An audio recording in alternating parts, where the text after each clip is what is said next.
Welcome back to another episode of Toes on the Line. This is your boy Gio Grassi, and I'm going to start this thing off, rightfully so, talking about my New York Giants, baby. And how about that? Right back in the thick of things, right there in the NFC East title race, right there in the playoff chase. For some reason, it's unbelievable, but I think they'll put it all together, and that's enough talking about the NFL for me today.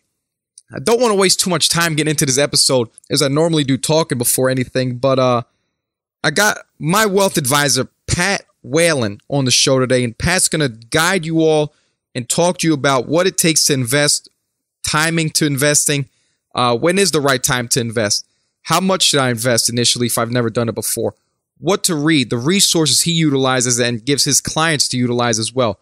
And I also talk a little bit about how I do it on my own in regards to outside of what Pat manages for me. Now, Pat manages a lot.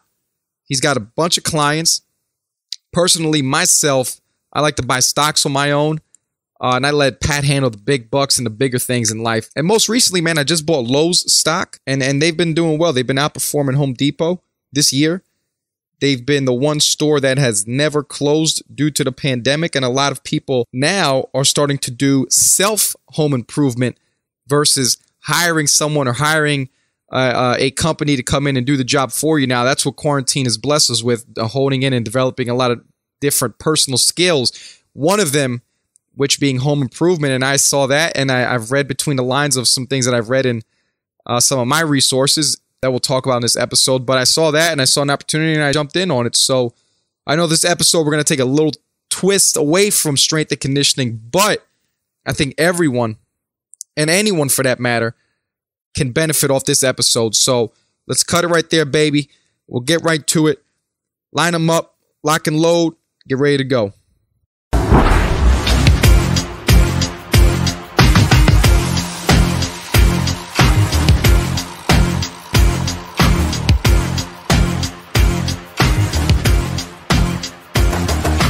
Welcome to the Toes on the Line podcast. I'm your host, Gio Grassi. Today I'm bringing you my man, and I like to call him Project Pat. Sometimes I call him Brother Pat, Pat Whelan. I like to call him my wealth manager. He likes to call himself a wealth or finance advisor, but I think of Pat highly. Pat's been helping me with my investment options, my investment research, and Pat, just like myself, is a Jersey City guy, born and raised. Pat, thank you for coming on, man. The people have been waiting for you, Pat. I'm telling you the truth, man. People have been texting me. People have been emailing me, asking me, when is your guy going to come on the show? And I finally got you on, Pat. Thanks for joining us today. Happy to be here, and I have to thank you because when we first met, as you know, I had some physical issues 5 years ago, and yes, you got me back on my feet through some very good training. And, of course, what I did to pay you back, if you will, was to teach you the basics of investing. And I think we've had a lot of fun in the last 5 years doing that together. Yeah, definitely. And yeah, I just want to add to that story. So I met Pat when I was a personal trainer at a gym in the Hackensack, New Jersey. And yeah, just like Pat said, I helped him get back on his 2 feet. So I met Pat. He just came out of, I want to say, cancer treatment. He was cancer-free at the time. I remember you, Pat, day one, very short steps with the cane, hunched over. You know, you were my number one project, and that's why I call you Project Pat, baby. I got Pat up tall. He's standing over 6 feet tall. Now, I met you. You were about my height, right? Yeah, I think I checked in at 6'1". I may have shrunk 1 inch. So yeah. So I got Pat. He's standing tall now, 6'2", maybe. I want to say 6'3" because he's taller than I am. Cancer-free. I'm proud of that. I know you are as well, Pat. Yeah. Walking as normal as possible without the cane, without any support. So, Pat, man, it was great working with you. I loved it. And I loved how you just taught me every day during our sessions about investing, how to do it, how to make the dead presidents work for you throughout your life so you don't have to bust your ass every single day of your life to work and earn a damn living. So that was great, and I'm grateful for it, Pat. Thank you. I am happy to help, and I so much appreciate all the help that you've given me on the training side. And this has been my experience with so many of my clients I meet from different fields, whether it's electricians, plumbers, people who need my help. And of course, you have a relationship with these people and they help you. I have a gentleman coming today to my house who I help, and he's helping me install some fans and electrical boxes in my home. There you go. That's good stuff. So, Pat, real quick, before we talk about options for your money, I'd like to call it, I'd love for you to talk about your background, how you grew up, how you got into the career that you're into now with the people, because I believe your story is very powerful and strong, and it shows, and it's living proof that you don't need much to get started. So if you could just start from Garfield Avenue, Jersey City, because I know that's where it all started from, baby. Yes. And it's funny. That's where I met my wife, too. She grew up on Garfield Avenue in Jersey City. And I went to St. Aloysius, which unfortunately is now closed, on West Side Avenue. Great school where I met a lot of very nice people. And that probably was the beginning of my interest in finance. I had a very nice business teacher in senior class, Mr. Gleason, and he got me interested in finance and the markets. But when I graduated St. Al's, there aren't many paths, as you know, for people from Jersey City, police, fire. My wife is a retired teacher. But those avenues were probably about the only streets that we could walk when we graduated high school. But I took a job reading meters in a utility and went to St. Peter's College at night.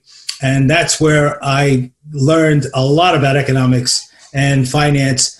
And through people that I met, I started to develop relationships with people. I had one brother who was a lieutenant in Jersey City, another brother who now is retired fire captain, and of course my wife being a teacher guidance counselor.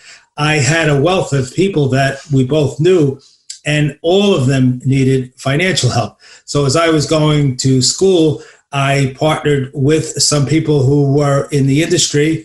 And then I went on. I was so interested in finance. I went on to graduate school, got my MBA from Fairleigh Dickinson back in the early 80s. So I was always exposed to so many good teachers, so many fine professors, and of course, people in the industry that kept me going. But my business is really about relationships, as yours is too. So the more people that you know, the better for your business. And that's the fun part, because most of the clients I've had over the years, I've had for many years, 20, 25, 30 years. And it's fun. I thoroughly enjoy it. But I always tell people to follow their passion.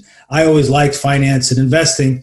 And the way to do it, at least in my case, I needed someone to help me with college. So there was a company at the time that helped me. And of course, later on to graduate school. So yes, I was one of those fortunate people that was able to follow their dream in life because of fine people that I met over the years, and of course, great clients that I still work with to this day.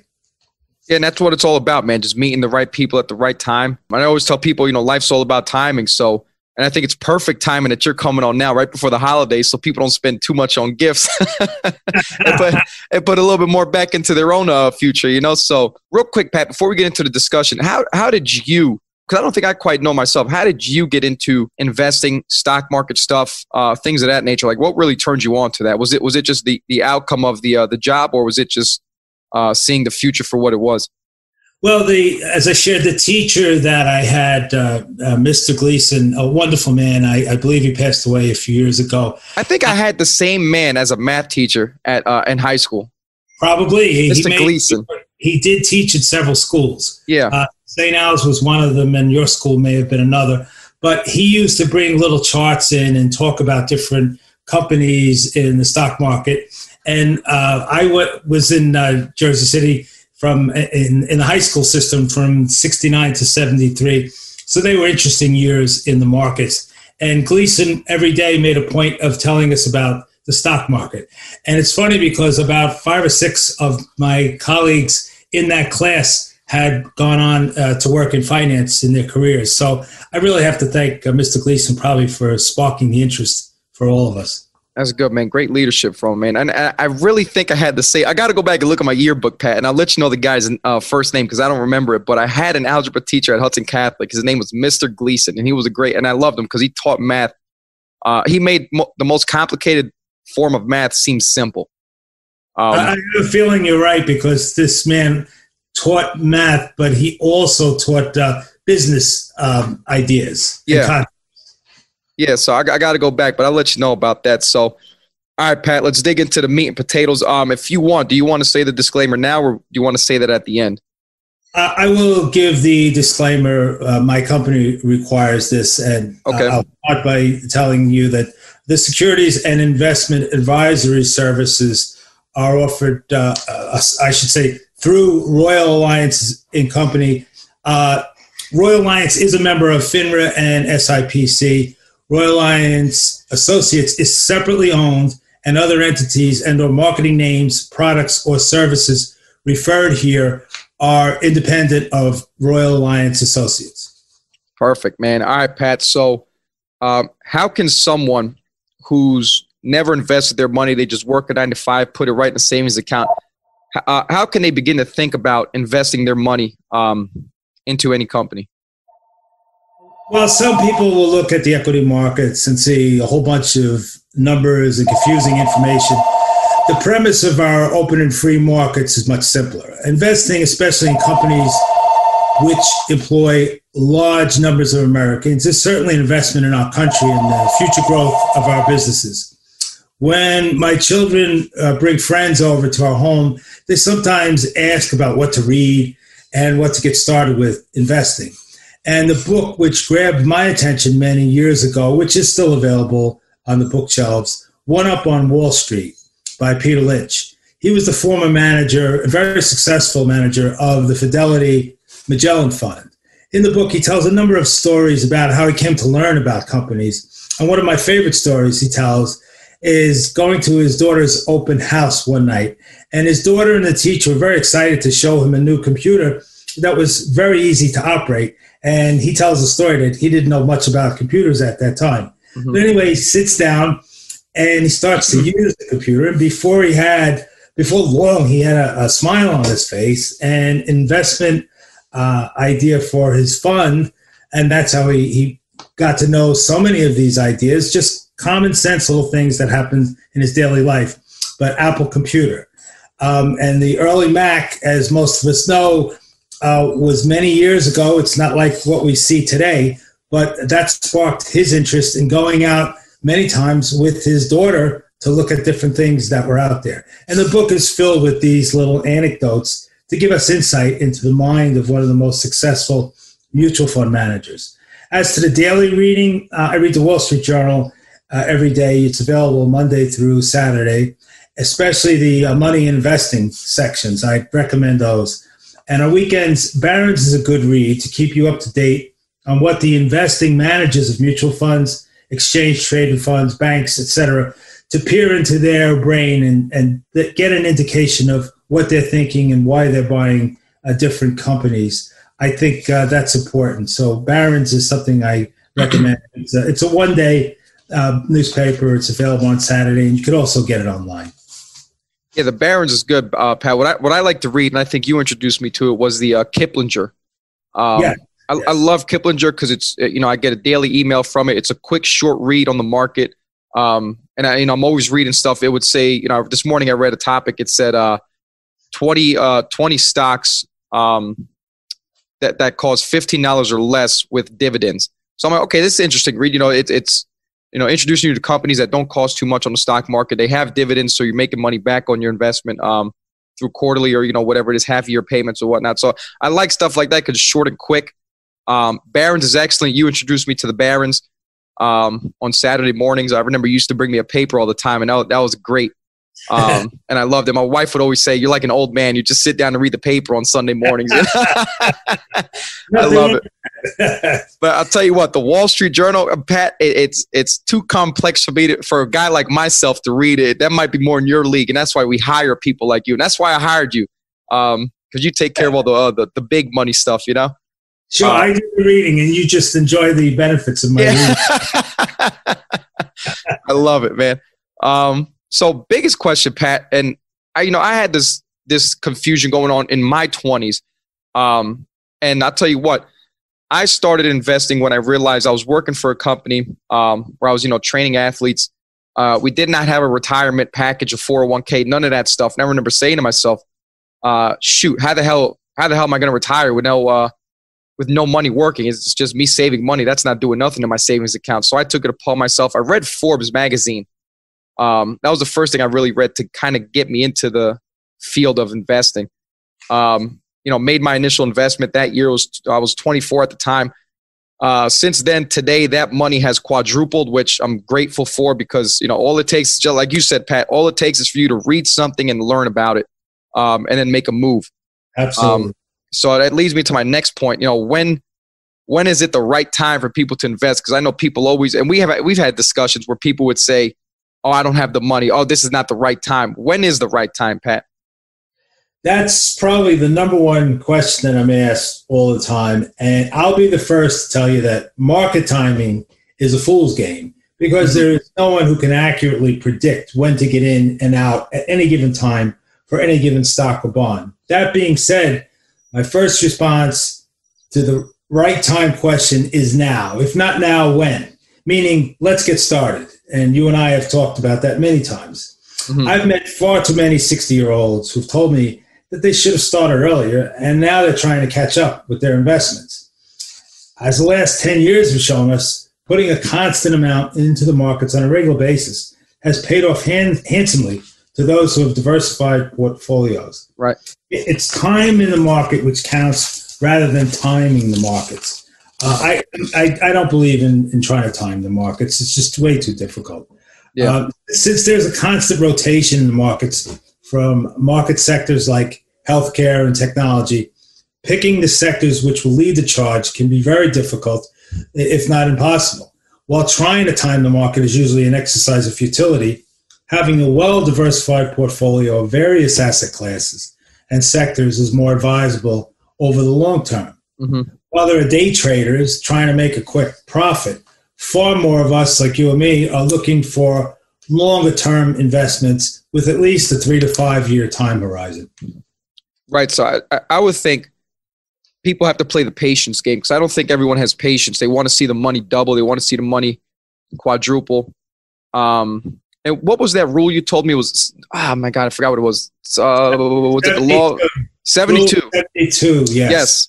Yes. Can you explain that to the people? Because that is critical information I don't think anyone really knows much about.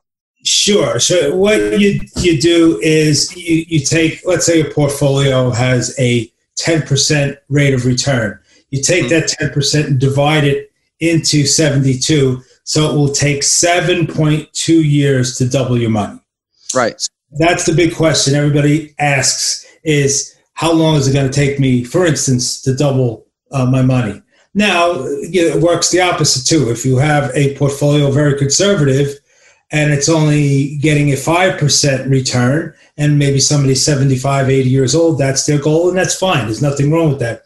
But it's going to take longer. Instead of the 7.2 years for a 10% rate of return, it will take over 14 years for that 5% to double your money. Yeah. And I think the biggest thing is people need to realize what you put in is what you might get out of it. So, and you taught me this because I never saw it this way. Someone who invests, let's just say $100,000 versus someone who invests $1 million, 10% is going to look the same to the guy who invested $100,000 and the guy who invested $1 million. It's never going to be any different. Is that right? Yes, percentage is percentage. So if somebody only has $10,000 to invest, and let's say the markets are up 10%, then a $10,000 investment, 10%, that's $1,000. That $100,000 gentleman has 10%, that's $10,000. So it's all relative. Whatever amount you have to work with, you should start putting it to work. Yeah, and it is all relative because I've had conversations with friends and they'll say, I don't have enough money to invest. And I would just explain to them, listen, 10% to you and I is just like 10% to a guy like, Bill Gates when he puts his money to work. He'll see the percentage the same way we see it, not any different. So I think that's the biggest thing. I think it needs to be relative. It doesn't need to be absolute. So if you make $1,000 back on 10 grand versus a guy who made 10 grand back off his $100,000 investment, we might view that 10% the same way. Then they're not going to look at $10,000 like a superb comeback, Yeah, that's the thing. People are looking to find that one little stock that's going to go from $5 to $5 million. Yeah, that's not the way. That's not realistic. That's not the way to look at the market. And you and I know that it's better to look at companies with sound earnings and invest in them. And those companies should, unless their management entirely changes, is carry us forward into the future. Again, big difference between day traders and people looking for at least a 3 to 5 year time frame. Yeah, and I'm always in it for the long term. I think that's the best way to do it. Day by day trading, you're better off, betting on sports or something like that. But yeah. So going into the details now of things, when people sign up for these websites to do it by themselves, cool. Traditional and Roth IRAs, what are the differences between the two, and is there any advantage to choose one over the other? The most important difference is how and when you get a tax break, and that's the thing that so many people ask me. The tax advantage of the traditional IRA is that your contributions are tax deductible in the year they're made. The tax advantage of a Roth IRA is that your withdrawals in retirement after 59 and a half are not taxed. The allowable contribution amount for a traditional IRA or Roth is the same at $6,000 per year or $500 per month or $7,000 because there is a catch-up allowed if you're over 50 years of age. The income limits to contribute to a Roth for 2020 are for a single person adjusted gross income of less than $139,000. So there is that limitation because people of substantial incomes obviously cannot contribute. But most people that I run into are happy to start out at least with maybe a Roth IRA. The married couple limitation, adjusted gross income of less than $206,000 for 2020. And I have to say 2020 because each year depends upon what the folks in Washington decide on changing the limits for contributions to these plans. Okay, so the only difference is really, how you get taxed on it, correct? Yes, that's the big concern, and it is a very good concern. And I tell people, because I'm not a tax advisor, if you're working with an enrolled agent or a CPA, consult them if you have any questions about the tax implications of what you're doing. All right, perfect. Sounds good, man. So, all right, Pat, someone just signed up for their website. They're on with whatever site they want to trade on. Now they're looking at the whole, it's almost like, jumping into the Pacific Ocean. Where do you go from here, right? Stock, mutual fund, ETF, REITs, and there's probably many more options out there that I'm not talking about. But if you could not break down, because that might take a lot of time, but just talk about, what is the difference between a stock, a mutual fund, an ETF, and so on. Well, the best way to explain it is when you're buying a stock, you're gaining ownership in a piece of the company by purchasing that small piece. And of course, the hope is that will grow. Some stocks pay a dividend and some do not. Stocks are actively traded on the listed exchanges, like we hear on the television or radio, the Dow and the NASDAQ, and can be bought and sold during the normal business hours, 9:30 to 4. I don't recommend trying to buy before the market opens or after the market is closed, because you have price fluctuations sometimes that are very difficult to put a hand on. And therefore, I recommend for people to trade during the normal business hours. And mutual funds are a good way for people to start. And they're just a basket of stocks and bonds, which are usually managed by professional fund managers. These funds can contain a number of types of stocks from a number of sectors like technology, healthcare, industrials, consumer discretionary. It's best to review the prospectus. I know a lot of people say, the prospectus is boring. Please try to read it because it does give you an understanding of what that company is about. You should do this before you make any purchase, because you want to see the performance history and the types of companies which are held in those mutual funds. Remember that past performance may not be indicative of future performance of any fund. And mutual funds are not actively traded during the day, because I've had people say, well, if I buy a fund and it goes up during the day, no, that's not the purpose, and you're not allowed to do it anyway. Funds close when the market closes, and then the price is determined for the value of that mutual fund after the end of the trading day. Okay.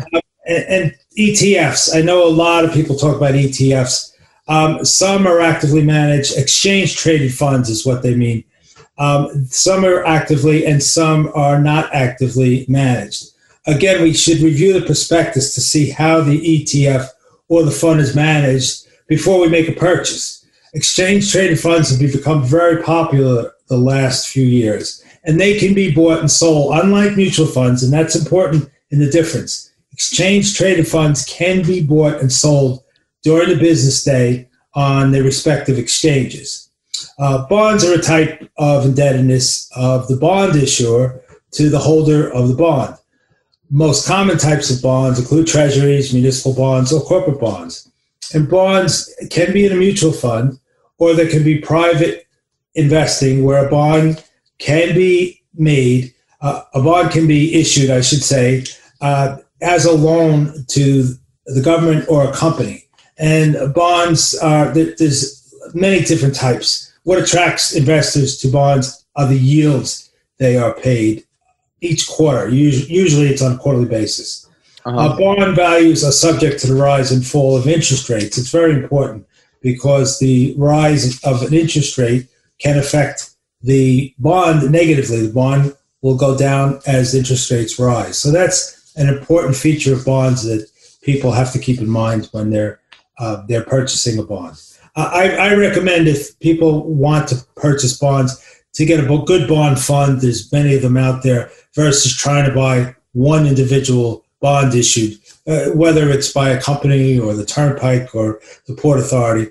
I think a group of bonds would better serve a client if they're interested in getting into bonds. Real estate investment trusts, I have to touch on that because the last few years, people have become interested in owning groups of, let's say, stores or businesses in the form of a trust. And REITs were created by Congress in 1960 to give all of us the opportunity to benefit from investing in income-producing real estate. REITs allow anyone to own or finance properties the same way they invest in other industries through the purchase of stock. What the buyer of a REIT should be aware of is that they're affected by short-term interest rates. If rates go higher, then they could potentially lose money. All that makes REITs volatile, and their dividends are extremely unpredictable. Before the purchase of any REIT, it's advisable to read the offering statements of the issuing company. There is, call it a prospectus, call it the offering statement. It's really imperative on any client to read that prospectus to see what the advantages and disadvantages are in owning those real estate investment trusts. Gotcha. Okay. Now, what about an IPO when a company first comes out on the market? Should people jump on it if they believe in it, or should they hold back and wait a little bit? What's your opinion on that? Well, initial public offering can be difficult to determine pricing, and I am not allowed to be involved in initial public offerings, meaning I can't buy them for myself, and certainly wouldn't have the ability to purchase a stock investment prior to the opening of the market for one of my clients. That's not to say large institutions may not have a different restriction on whether they can buy the initial public offering. Larger companies may have the ability to buy large blocks of, let's say, when Facebook was first offered. Then once the public trading takes place, then people like you or I could then step up to the plate and buy that initial public offering after it's sold in the market. And what I tell people is to be cautious, because sometimes there's so much excitement, and Facebook is a good example. People wanted to get in on it because they knew so much about it, but people don't recall that shortly after Facebook's initial public offering, the stock price went down. And then as time went on, it eventually recovered and went back up. Mm-hmm. So initial public offerings can tend to be very volatile and very difficult to determine which way they're going to move. And the most important thing is, if a company does not really have earnings or they have not monetized their product, then I would recommend staying on the sidelines until we know the real direction of that company. Yeah, definitely. It could be could be tricky waters to step into. Because I would watch companies from their IPO to like, maybe 3 months into the game, and you'll see that price either super drop or, like you said, it's volatile. It's up one day super and it's down one day, super again. So I tend to wait a while, like you've taught me, wait a while to see their earnings, to see what the company's doing, read a little bit more about it, see where they're heading and their type of direction and whatnot. So could be tricky. Yeah, I think you're right. In our business, patience truly is a virtue. Look at someone like Warren Buffett, well into his 90s, and he's always been a patient investor. He looks at companies, sees what they're about, see what their growth potential is, and then he ultimately decides whether he's going to buy it or not. He's not necessarily standing on the sidelines waiting for the initial public offering to grab it. I think all of us would be better off waiting to see how that company is received by the general public and see what their earnings are, what at least the first few quarters of earnings are going to show us, because that might give us a better better handle on whether we should step up and buy that company. Definitely, man. So, someone's doing this by themselves, Pat. Best way to, find information or educate themselves on market trends or whatnot. And real quick, and I want to give an example about myself because I'm thinking again on the part when we talked about when is the right time to buy. And listen, I made the stupidest decision of my life, Pat. When I first started investing, I wanted more equity on a company. I wanted more stock. And it was between, I want to say Apple and Amazon. I remember I was looking at those two. And I remember seeing Amazon's price at the time was about 400 and something. And I remember saying to myself, I only want to invest 1,000. I don't want 2 stocks. I'd rather get multiple. Looking at Amazon's price today, Pat, that was probably the most naive decision I made in my life. And I still follow it to this day. And I own some mutual funds with your help that have that within their fund. And I look at that and I say, man, the stupidity of my misunderstanding of the game of investing versus, the greed of wanting more equity. So how can someone find information to make better decisions, to not make the stupid decision I made to want more versus wanting a company that could take off like Amazon did? I think it's a good place to start by reading very good periodicals. Business and finance section of the Wall Street Journal is a good example. I do read that on a daily basis. For those people who may not care for the complexity sometimes of those articles, you can get a magazine, as you mentioned before, like Kiplinger's or Money Magazine. On Saturday, Barron's newspaper comes out with both an online and a printed formula for people to look at what is going on in the markets, and more importantly, what money managers are thinking about. I think that's very important to peer inside the minds of those who are investing on a bigger scope, buying the mutual funds that many of us own. I would call Barron's is almost the Bible for advisors like myself in the industry. And before the markets open, CNBC or Bloomberg News are good sources of news concerning what is going on in the markets, especially with respect to the earnings of companies. Anybody going to CNBC or Bloomberg looking for political discussions is going to be disappointed, because that's not what's going on there. They are talking about acquisitions, and they are talking about companies, and the CEOs of companies are going to be on there, and some very good questions are asked of them as to what their business model is, and if it falls into what your goals are as an individual investor, then it would give you an idea as to whether you want to step up to the plate and invest in, as you mentioned, a company like Amazon or a company like Facebook or any of the other different types of investment opportunities that are out there. As far as the different articles that are available, The Economist is another good magazine. You mentioned Kiplinger's, Investors Business Daily, Bloomberg Business Week, Forbes, Money Magazine. So many of these at least give you an idea. If you have an interest, let's say, in technology, then maybe you just want to stick to those companies to learn about them before you spend one dime on investing in them. if you're involved in healthcare. I mean, I had talked to doctors a few years back at the hospital, and they had a fascination of the pharmaceutical companies. Well, then do some reading on that. And if that's what you're genuinely interested in, then you might want to stick your toe into the water of those types of companies. Right. So it's all about what you believe from what you read, right? Yeah. As Peter Lynch talked about the story with his daughter and Apple, you find out that many of the investment ideas come from right around you. They're not that hard to find, but then maybe you want to do some reading and to see if those companies are well managed.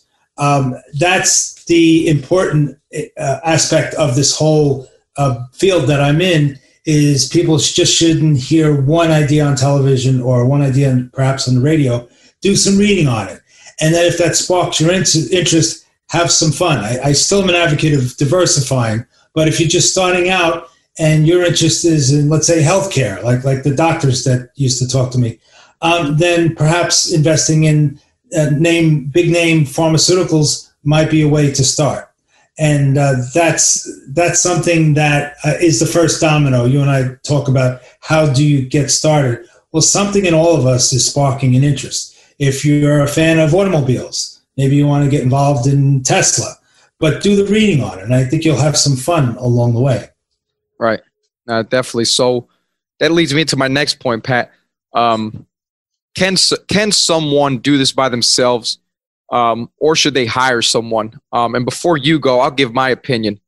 You can do it on your own with small money, but when there's a big money involved, that's when I hired Pat. Because I'll tell you what, Pat, with big money, I'm not gonna lie. If I lose it, I can at least blame you for it. That's good to know. No, that's good to know. and listen, I'm just playing games. I'm just kidding. But on a serious note, big money. I would rather hire and that's why I hired Pat, because it's like, hey, you are the professional. I'm not. I'm such a novice. I'm an infant to this game. You are a mega to this game. You are like the Joe Montana of football to the investing game. So you would know how to position that money. Someone like myself might just be so naive and see one position. We might look at one sector and put all that money into it, like a technology sector where you've diversified my portfolio to the point where I'm looking at it and saying, shoot, I would never look at these things. And I see how you move the money around from time to time. So what do you think? Can someone do this by themselves, or should they hire someone? Well, that's the question that so many investors really should be asking before you start to invest. You have to take the time to think about the basics of what you're trying to accomplish. Are you looking for immediate profits by day trading? Then by all means, explore that. However, if you are looking for a longer time frame, at least 3 to 5 years, then perhaps you should partner with an advisor who can help you out with that. And there are plenty of resources and companies that can help you, whichever endeavor that you're interested in. If you want to do the day trading, that's fine. If you want to partner with someone like myself, then we try to make ourselves available to our clients and spend the time talking to them. You and I joke about how much time is devoted, a lot of energy to fantasy football. And I look at, and I hear it at the gym, I hear so many guys and gals talking about the fun that they're having, but also the money they're losing when they're investing in these fantasy sports. And I think about if they directed some of that, or perhaps even all of that time, to researching companies to invest in, then I think that that would be time well spent, and of course money well spent. And I joke about it, but can you imagine if all that time and money was redirected into research and buying good investments in our markets, how much better financially these people would be. I think we would see a lot more people getting involved in the very productive endeavor of reading about investing in our equity markets. The question should be asked of all potential long-term investors is, are you looking to partner with someone who is a fiduciary to manage your investments for an extended period of time? A fiduciary, like myself, has a legal obligation to act in the best interest of the client. Mm-hmm. And of course, there's usually a flat fee for that. Just say 1% of assets under management. That way, if the investments increase in value for the client, then the advisor's income would go up with that same 1%. So the advisor has his client's best interest in doing very well. He's not making money on the trade. He's not making money on the buy and sell. He's making money for the overall performance of his clients. So that's something to think about. And when you're looking at a potential advisor, you should be able to ask about the years of experience, as you did education background. You can ask if they do transactional commission business, or are they a fee-based, which I am advisor. While we have discussed a number of topics today, the most important thing is to think about getting started. Investing for retirement, a vacation home, it's important. And that should be done in the most beneficial way for any client and his family. And time frames are important. If you're buying a house in the next 12 months, by all means, that money should be earmarked for, let's say, a bank account, because you don't have the volatility. But many people have money they want to put aside, perhaps for the car they're going to buy in the next few months. But what about for the next 3 to 5 years? I know you and your wife talk about goals year to year, and I recommend everybody does that, because money should be appropriated for those things that are short term. If you have a new roof on your house, or you need a new furnace, then that's short term money, and that should be available. However, at least a 3 to 5 year time frame, then you should be thinking about investing. And those investments, you have a lot of choices, and they should be appropriate depending upon the individual's risk tolerance. If you're a very conservative person, then obviously that's where money should be spent. If you're more aggressive, then of course the advisor should work with you on that aspect of your investments. And we've talked about a lot of different ideas, and it's certainly a broad spectrum for anybody. It should be an enjoyable endeavor, and I know you've enjoyed learning about the products and services that companies provide. Mm-hmm. And no advisor should be telling you, you have to do this, you have to do that. The advisor should be listening to what your goals are, time frame, and what you feel comfortable in doing. I think that's the most important thing today. I think that's where in our industry, there's very good advisors who do listening to their clients. And then there are those that just seem to want to push and sell a product. And I just don't think that's the way that anybody should be working with clients. Yeah, you've never pushed me to purchase anything. I remember you'd give me a ton of ideas that you've read. You would point me into the right direction and say, hey, look, this company, Gio, in a couple years, you'll be very happy. And I'll tell you what, Pat, I'm pretty happy. And we talked about some of those before we started recording here. But yeah, like, and to touch back on the other point you said about, having the short-term goal versus a long-term goal.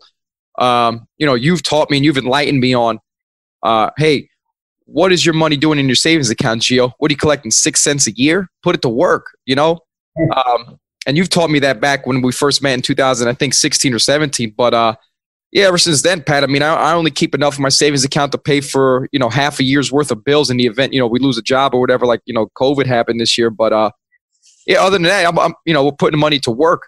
And, you've opened up my interest in that aspect as well. But I want to talk about something real quick, Pat. People that would say, hey, I don't want to invest my money. I have a 401k or I have a retirement plan. I'm good.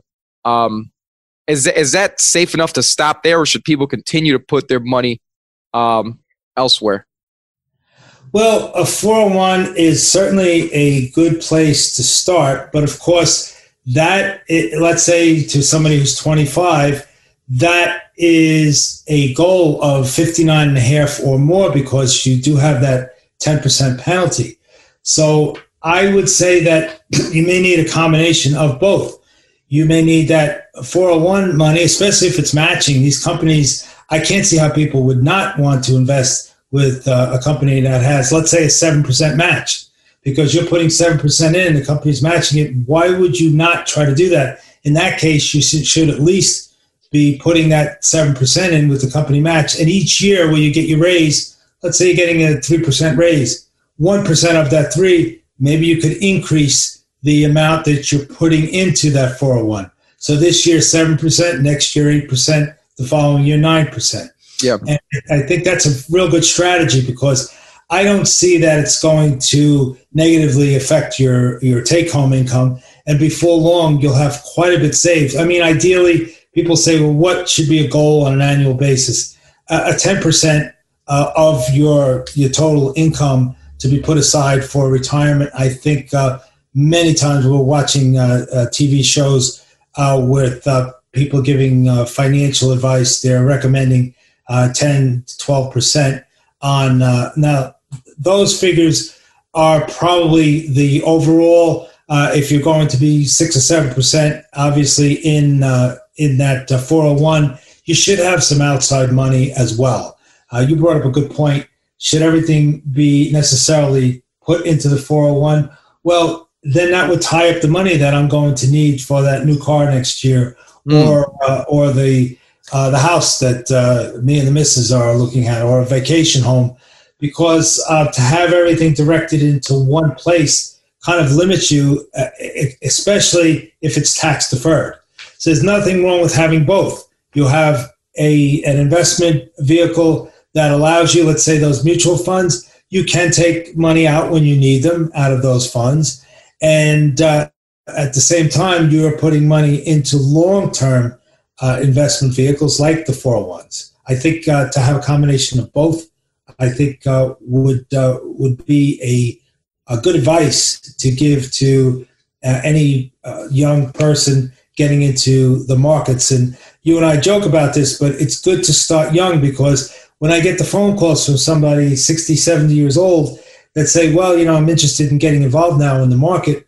Well, that would have been a lot nicer when they were in their 20s. Yeah, it's very difficult to help somebody at that time. So yes, the picture, of course, is always volatility, looking at that in the market and looking at somebody's age. And of course, look at their personal factors. What in the next 6 months, because you and I have talked about it, you need to buy that car, you need to buy that first house, you need to make repairs on that house. But even when doing that, I tell people you could always find a couple dollars to put aside and to put into your investments.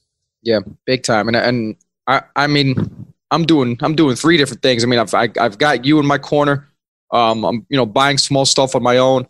I have the retirement account with work. So like you said, it's good to have the options, because you're locked in for your retirement age. You have money just to, when you want to buy that house, you want to buy that big goal that you're operating for in the short term, and whatnot. But hey, like you said, start in your 20s. I started when I was 24, 25. I forget what it was. And I wish I would have started with more money, to be honest with you, Pat, because looking back now, I mean, hindsight's always perfect. Looking back now, if I would have put more in on my initial, I'd have more now on my return. Now, needless to say, I still did good, but I was spending money on crap in my 20s that I wish I wasn't spending my money on, fantasy football, going out to the club, drinking with friends, stuff like stuff that we look at now when we get older and we say that was stupid, and you touched on a great point with fantasy football. I mean, hey, I love playing it, Pat, but I've tuned it down. I'm only playing one fantasy football league now, and I barely put my thoughts into it as much as I used to, because now I'm reading more Kiplinger. I'm reading Barron's on the weekend. It's funny, a buddy of mine, he calls me on Sundays and he's trying to put his bets on his parlay card. And I'm over here. I said, bro, look, I don't even know what's going on in the NFL. I'll be honest with you. So don't call me with your gambling ideas. I can't advise that. But I'll tell you what company's going to do good this next quarter. That's a fact. So, but looking into things, Pat, going forward, I mean, people see a lot of green, a lot of red in the stock market. Companies doing bad today. They're doing great tomorrow. They're doing bad for these next couple months. And we've seen it this year, especially in 2020. We saw a bull market. We saw a bear market. We're seeing a bull market again. It's crazy. What should people do with the things they own when they see a lot of green or a lot of red?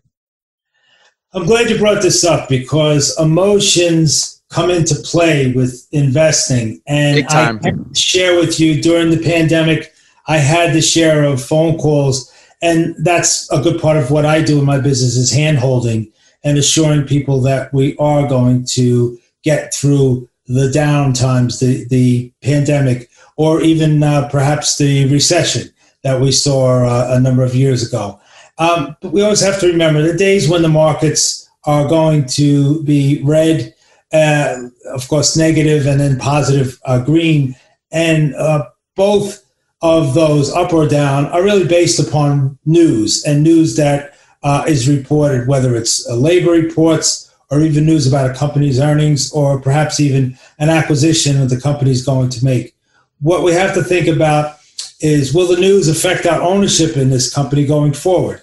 An example could be if our favorite technology company buys a cruise line. That should make us think, well, wait a minute, are they getting away from their core business? We have to look at some drastic change in a company if we own that stock to say, is that company changing direction? Is it a direction they'll be successful in? And I think the one I just shared with you, a dynamic technology company suddenly going off and doing something entirely different, then you start to question what the management in that company is doing and what their goals are. And do I want to be part of that? So that's important.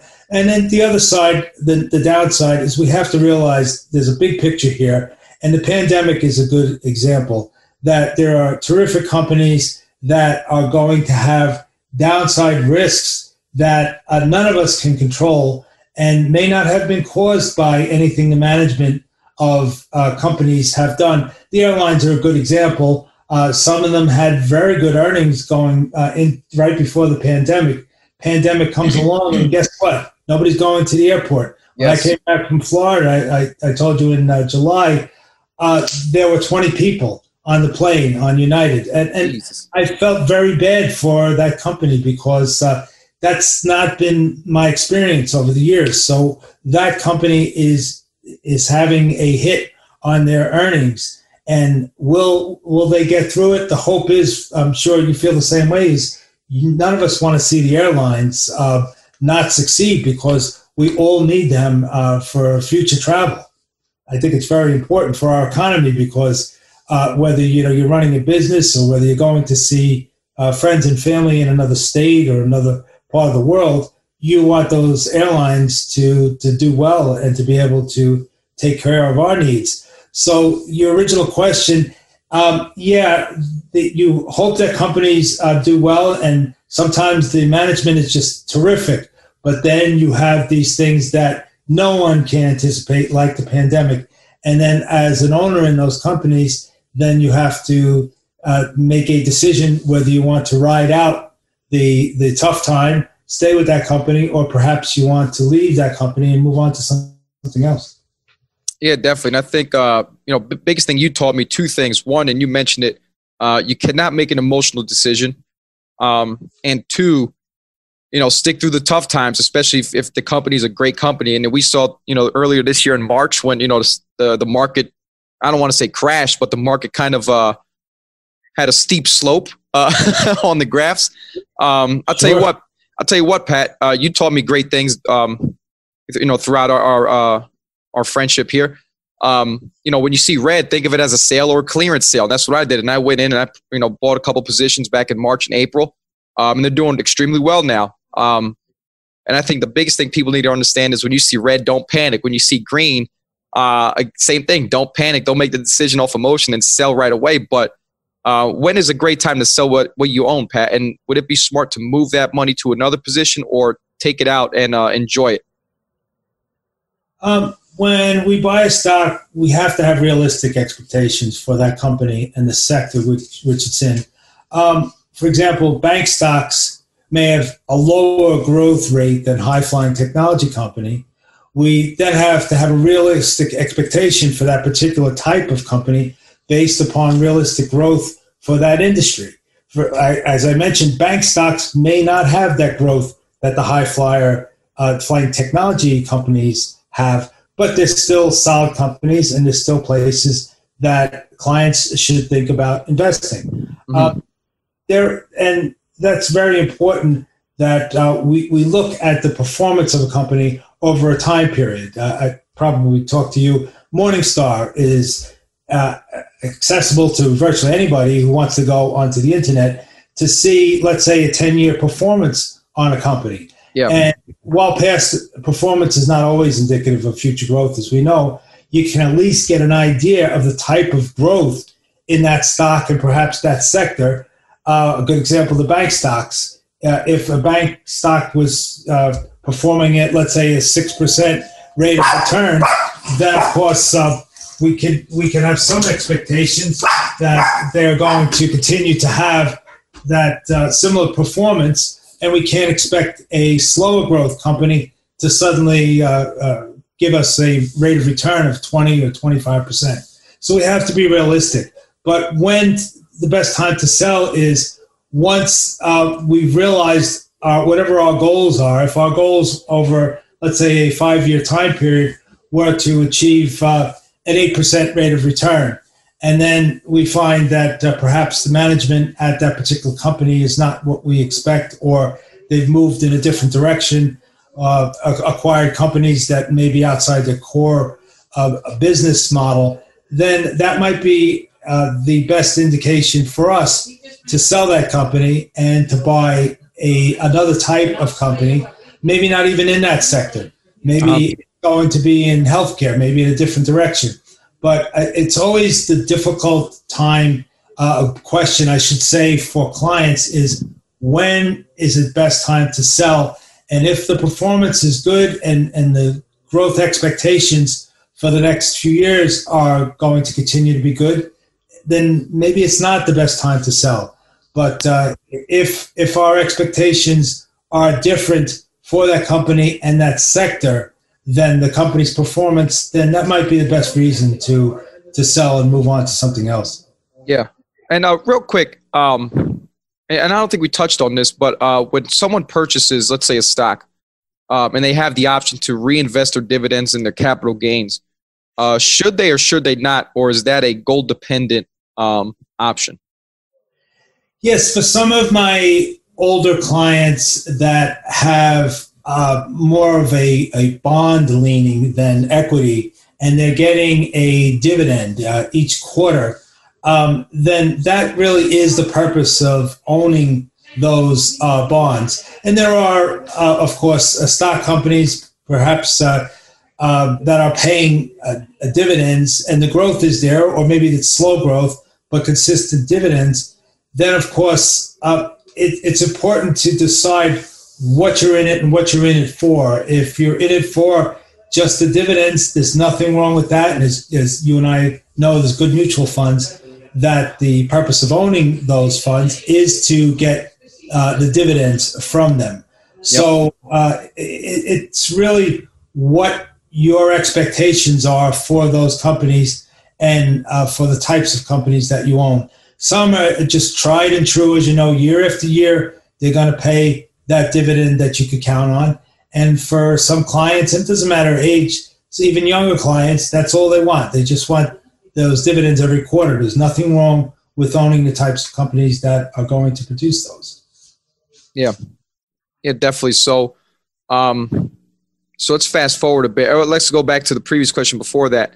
So say someone's 3 to 5 year plan comes to fruition. Say that goal that they once had. Say, hey, I want to buy this. I want to buy this Mercedes in 5 years. Say you don't even have that plan no more in mind.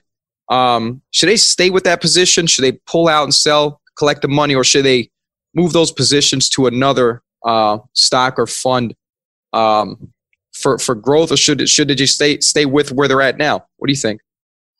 Well, one of the benefits of owning mutual funds or ETFs is that you have the benefit of diversification through good asset allocation. If the fund or the ETF is actively managed, then there are professionals making changes to the funds to maximize the performance. Okay. If you own just a basket of stocks in one sector, such as consumer discretionary, then you can think about more diversification in your holdings. And there's nothing wrong with owning several different mutual funds that have several ownership in several different sectors. The downside of just holding one or two stocks is the performance could be affected by forces outside the control of the managers of the company. Okay. As discussed before, airlines are a good example. The pandemic has affected the travel industry too.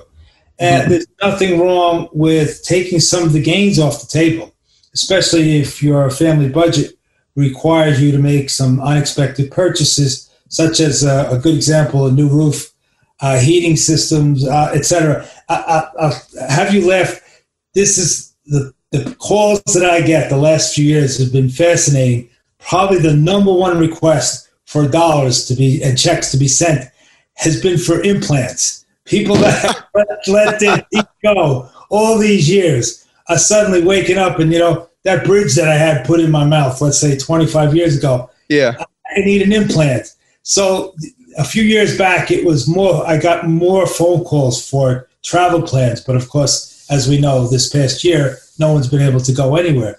So the bulk of the calls for distribution of cash, sending checks, has been for implants, dental implants. I thought you'd get a kick out of that. That's funny. No, that is. it's something that has to fit in our goal, but it's not something that we'll necessarily know at the beginning of the year because that bridge may not fail until 6 months into the year. But it does have to be part of your budget. So many, like you mentioned, the car, the trips. Right now, most of the trips are put on hold. So we have to be realistic in the goals that we have, and when it's time to take some money off the investment table and put it into the family budget table. I think that's the best way to describe it. While being in the market for a long time can be profitable, short-term goals can be impacted by our investments. But that money, once we determine what is going to be done with it, family obligations, as we just discussed, then perhaps we should sell some of those investments that were profitable to us, and then we could move on to pay the family bills that are necessary, or even to move on to another type of investment in the spectrum of different types of asset classes that we talked about. And none of us want to get blindsided by a downturn in the market, because if we're going to need money in the next few months, the next year, then that money really should be off the table and out of the market, because that's really almost playing Russian roulette, because we're using money that we really don't have. That money is pre-allocated to family needs, so it should not be invested in the market. But on the other side of that coin, as you pointed out before, if we have a 3 to 5 year timeline, then why should we have all this money sitting in the bank? I got a phone call last week that an attorney, potential client, has $900,000 sitting in a bank account. Jesus, man, put it to work. Put it to thank you. Yeah.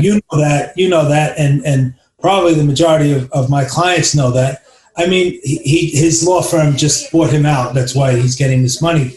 But let's be real. He's 73 years old. Let's put that money to work. Even if he wants to be conservative, we want to do maybe some bond funds that give him a dividend. Realistically, that's what we should be talking about, not having that money in the corner bank. But by the same token, if he has bills to pay, or let's say he wants to pay off the car that he's been making payments on, there's nothing wrong with doing that. But to have that kind of money sitting in a bank account, and there's a lot of people out here who are like that, Gio. It's surprising, but it's a fact. Yeah, no, it is, and it's I don't want to say it's sad, because whatever people do with their money is whatever. But I'm a fan of putting the dead presidents to work, because they need to work for me. I can't always work to earn them. And it's funny, Mo, my friend Mo, I introduced him to you. He thanked me the week after you and him started working together, and he's like, you know what, Gio, this is and he told me, he said, you're right, this is the way to do it. Have someone work your money while you're still what's it called, putting money towards your 401 through work. So he's enjoying his returns. He's loving it. He's doing a lot more research now that I put him on with you. So I think that's the way to do it. If you ask me, Pat, hiring someone like Pat is the best way to do it. Thank you. I'm glad you talk about that and the fun. I don't want to make this all technical because the client you referred to me, I could tell he's genuinely enjoying reading about what's going on with these companies. And he said to me on the phone, you know what, Pat, I never realized this can actually be fun. It should not be torturous. It should not be something that's so difficult that the average person can't get their arms around it. Yeah, and the good thing about reading about it, Pat, and you taught me this, it's money makes the world go around. You see what's happening on the global stage versus what's going on just in our environment around us. So you see the direction the world's heading into, and then you start making smarter decisions on how you spend your money, how you invest your money. So listen, it's worked for me. Just like you said, hey, if you're gonna, if you got a problem with your car, you're gonna go hire a mechanic. Yes. If you have a certain issue, if you need to lose weight, you want to put on muscle and don't know how to, you're gonna hire a personal trainer. You want to make more money, go hire a wealth guy. And that's the only way to do it, because if you do it by yourself, I do it a little bit by myself, but I do it better because I learned from you. I still don't know how to invest large money, and that's why I got Pat in my corner working on that stuff for me. So thank you, Pat. Returns have been great this year, I'll tell you that much. Real quick, if you could talk about your personal success through the 2008 recession, because real quick, 2020 COVID recession, we've seen it. It was terrible. But I get my statements in the mail from you, Pat, and we're doing great. We're doing perfectly fine. And you told me back in April, don't panic, stay there, don't move a thing. If anything, put in more. And now I'm doing great, even better than I was in March or April or February for that fact. So if you could just talk about 2008 and how it looked for you versus how it looked for the landscape, because you showed me the papers and it's fact, how your returns were versus, I guess, I don't want to say other companies, but the market in general. Yeah, I think we were very successful. The reason being is that we were so well diversified, and strategically we were allocated in more of a defense posture because we saw what was happening with respect to the banks and mortgages. And I think that's why we were so successful during that period of the 2008, 2009. And that's where working with a professional differs from working by yourself and hoping for the best returns by taking the proverbial dartboard and tossing some darts and hoping to have your money invested in the top companies at that time. The whole country took a big hit, and our response coming back in the next few years after that was very good, very healthy, because, again, we were strategically allocated. And what that means is we weren't overly weighted, let's say, toward the banks that took the hit, or overly weighted toward even technology took a substantial hit. Now, of course, a few years later, they had a nice rebound. But that's what, as you pointed out, clients are paying us for. What is the strategy? What are you looking for? We want to get to partner with those exchange traded funds, those mutual funds, which have lower volatility. And that's important because that's what you're paying me for. You could go buy a high-flying exchange traded fund in the technology sector. Yeah, you could do very well this year, but the following year, if we have things happen in the U.S. economy, then that will take a much bigger hit than perhaps the allocation that we are headed for, which would be more conservative. So again, I have to tell my clients, and you know this, is what is your risk tolerance? And are you properly allocated for not just the next 6 months or year, but for longer term? And can you accept the downside? Can you handle volatility? Because everybody says they can, but the minute we go through even this pandemic, you're going to get the phone calls, Gio. You are going to get the phone calls. And if you've put your clients in an overly aggressive model, because we use various models for the clients depending upon suitability, then if you had the 85-year-old widow in an aggressive portfolio, then shame on you, because that's not where she belonged. You should have had her in a more conservative investment vehicle. So getting back to 2008, 2009, yes, the younger people that have been with me for many years, perhaps they were in a more aggressive position, and they weathered the storm and they moved on.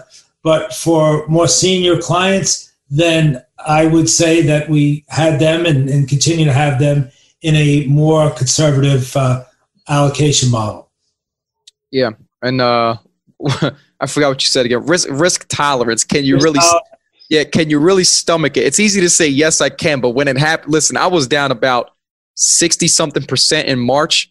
I felt those stomach pains, but I kept saying to myself, "There's going to be brighter days. There's going to be brighter days." And it's October now, and the days are well. Stick through it. But yeah, like you said, man, do you have the stomach to really weather through the storms when shit hits when things hit the fan? That's a good way to put it, but it is true. And the clients that tell you, "Oh, I can handle it," they're the ones that will call you and say, "What did you put me into?" Right. I would rather put them in a perhaps a little more conservative investment vehicle and the models that we use versus the person who's in their, let's say, late 20s, early 30s, who have a 30-year time frame. Then they belong in a more aggressive growth model because they have far more years to recover than the person that is, let's say, 75, 80 years old that needs that money and is depending upon that money on their day-to-day living expenses. So it's a case-by-case situation. It's not one suit for everybody. You go into a store, you're going to buy the suit that fits you. Well, it's the same in our business. That's why the suitability and volatility is something that you have to seriously look at with the client and position them accordingly, because a conservative client really should not be involved in high-risk investments. But then, that individual I know is 73 that potentially it would be a client of mine, putting 100% of his money in the corner bank, hoping for some great returns, it's not going to happen. You and I know that. Yeah. But perhaps putting him in a more conservative investment vehicle is something that, and maybe he just wants to dip his toe in the water. Let's start with just a small part of his portfolio and see how he likes it. Definitely, man. And it's dependent on your goals, like you said, but also dependent on your age, big time. Younger guy be more high risk. Older guy, little conservative. Action won't hurt you. Absolutely. It's risk tolerance, and people don't think about it, but they ought to before they get involved in investing into any type of investment vehicle that might be available for them in the markets. Definitely, man. So, hey, Pat, one last question here, baby. And thank you for everything you spoke about today. Really, really great information. So, if you were not doing what you were doing today, what other career do you see yourself in? I started like so many Jersey City guys playing music.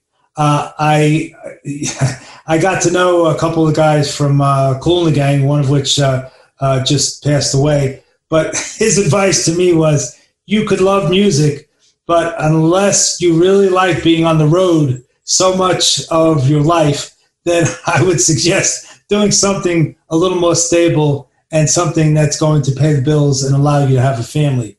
Because my son's father-in-law, too, was very successful. He was with Blood, Sweat, and Tears and Stanley Clark and so many famous people. He was never able to have a family. He married a woman who had 2 children, and they're, of course, his stepdaughters. My son is married to one of them. But music is fun. I love it, but unless you can turn it into something that would pay the bills, I would say that you should seriously think about a real career. And so many people, as you mentioned, they love fantasy football, but that's a pastime. That's something you're doing on the side. Same with me. I mean, I love to watch. I'm on YouTube and could watch somebody play a song, and it takes me all of 15, 20 minutes to figure out the chord progression and how to play that song. And you know what? I started playing the guitar probably when I was 10 years old. But that discipline, teaching yourself and learning the chord progressions and how songs work, that really, think about it, that's analyzing things. And that probably is what gave me some good training to be able to look at companies, analyze them, and see what was profitable going forward. There you go. So you would have been the next Jimi Hendrix, if I'm not mistaken. That was my idol. Jimmy was my idol growing up. I have to say that. I love the man. And anytime they have any kind of Jimi Hendrix tribute, last year they had in Montclair, they had a very good tribute. Jimi Hendrix's stepsister came out and talked about Jimmy's life and what it was like living in Seattle. It was a lot of fun. A lot of people that worked with him. And Billy Cox, his bass player, was there to talk about working with Jimmy. So music, I'm there anytime. Anybody wants to talk to me, just like you love sports so much. I love music, and I've always embraced it. And I feel so bad now because there's so many good artists that can't perform. A guy like, I know Sting had a tour that he wanted to do.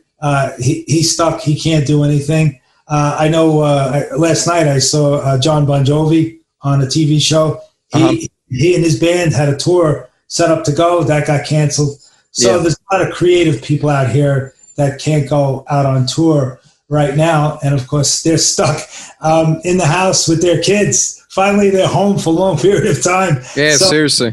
So I'm laughing because they now want to get back on the road. Yet the guy that's on the road, like my son's father-in-law, most of his life, he's now 68.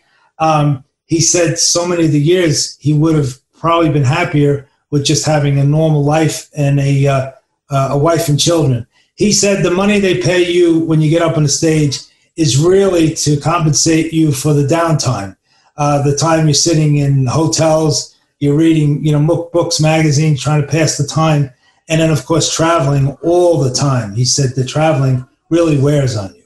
It does. Yeah.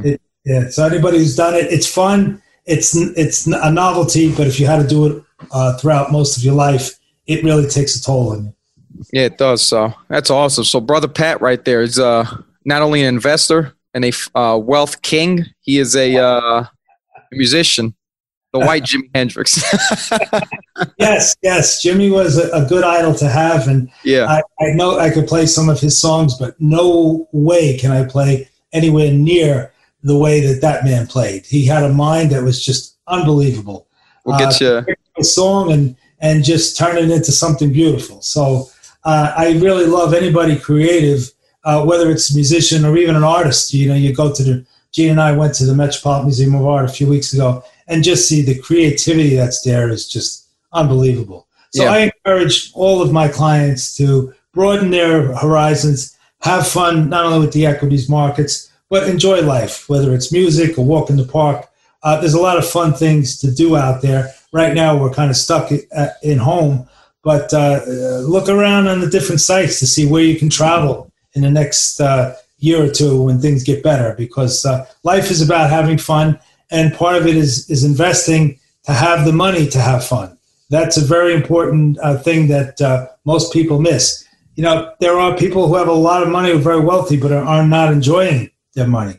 Yeah. The idea of having a certain degree of wealth is to have fun with you and your significant other and your children, your relatives, to have the money to go out and have a nice day, whether it's getting together to go to dinner, going for a drive to the shore. All those things are part of the fun things in life. Definitely. So one last thing, Pat. When my listeners want to get in contact with you, what is the best form of contact, and if you can provide that? Yeah, my landline number is probably the easiest way. That's 201-998-9855.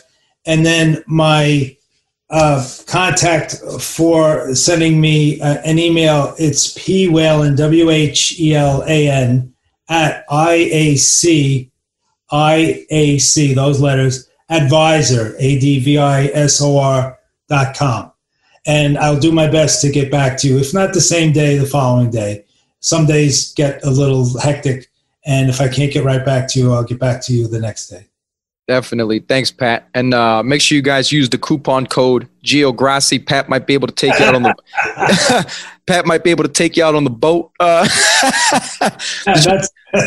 Did you take the boat out this? You took it out once or twice this summer? I've taken it a few times because of the pandemic. It was more restricted because clients who've been with me for years, when I did reach out to them, they said, Pat, thank you very much. It's a 41-foot boat down on the Hudson. We have a lot of fun with it. It's called the Jersey Shore, S-U-R-E, and we've had some fun.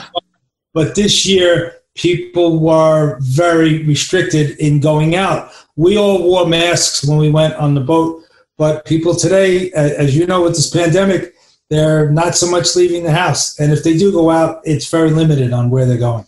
Yeah, no, it is. And, for those that don't know, Pat is such a great guy. He takes his clients out on the boat out here on the Hudson. He'll give you a nice little tour, either Hudson River, East River. He might take you out fishing on the Atlantic one day when he buys the 200-foot yacht, whenever that happens. But no, Pat, listen, thank you for coming on. It was fun. It was great. Awesome information. And, you know me, Pat, I love talking to you. It's always a great time.